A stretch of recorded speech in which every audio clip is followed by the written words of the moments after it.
Welcome to Florida Statements. I'm Morgan Berman. Each semester, students, faculty, and the general public can come see a variety of shows put on by the Florida State University School of Theater.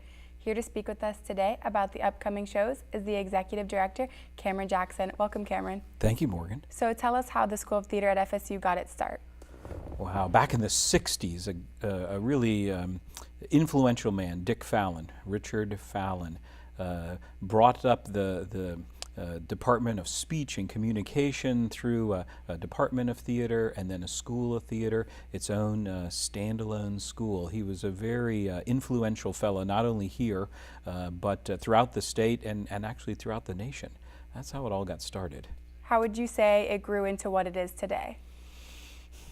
It grew into what it is today because of people like Richard Fallon, because of the great students and faculty and staff that have been here. They've continued to carry on that tradition that was started, and it really has a national reputation based on the people who've come through it. And how does FSU School of Theater compare to other schools of theater? Well, it's right at the top. An example is one of the main publications, Playbill, who, if you go to see a Broadway show, is the producer of all of the programs that are there. They also have a web presence and a magazine. Of all the public schools in universities in the nation, FSU was number 2 of public universities who have the most alumni represented on Broadway. Wow. So we're right up there at the top incredible echelon, especially of public institutions. Do you want to talk about some upcoming fall and spring shows? Absolutely. Our offerings this year, we're going to start with Seminar, which is a Teresa Rebeck piece.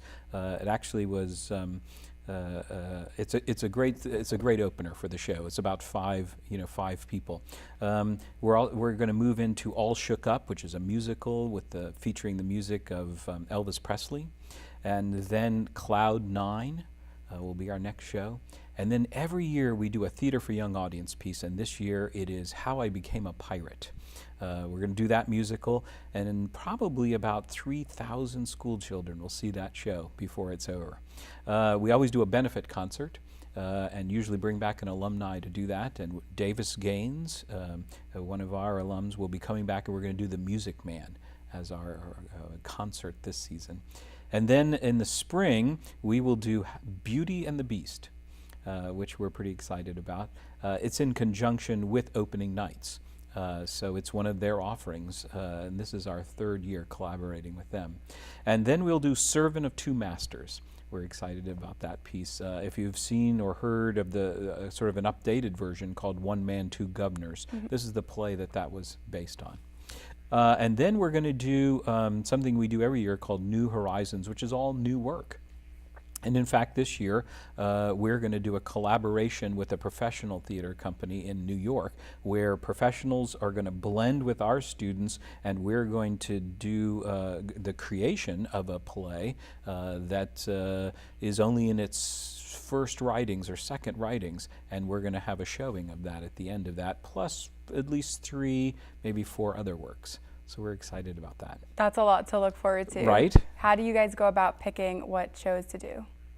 Every year we get together a committee that has staff members and faculty members and members of the folks who are the head of programs, whether they be undergraduate or graduate, and we get together and talk about what we think we can do, what we think the public would like, what the students would benefit from, and try to put it all together.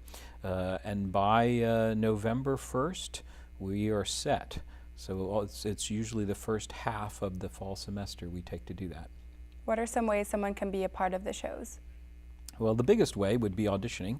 There's lots of people who would like to be on the stage, and the day before the first day of classes each semester. And I say it that way because in the spring sometimes we start on a Wednesday or a Tuesday, but as an example, in this time it's the 28th in the fall of August, because classes begin on the 29th.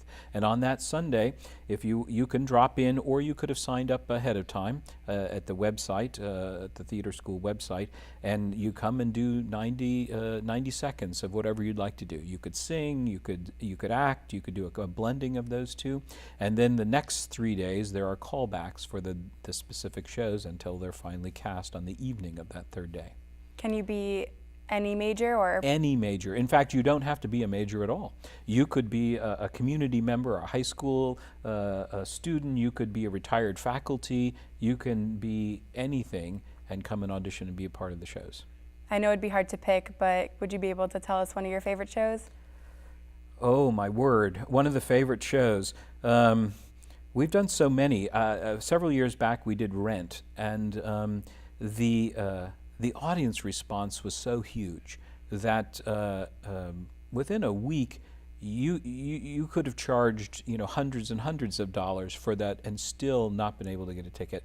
It was so popular we probably could have run it for a year and had a full house every time.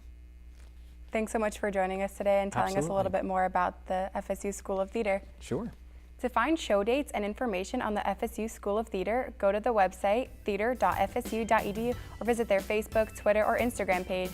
That's it for this Florida Statement segment. You can see other interviews throughout the week on 4FSU. Remember, if you're 4FSU, then you're watching Comcast Channel 4. Thanks for watching. I'm Morgan Berman.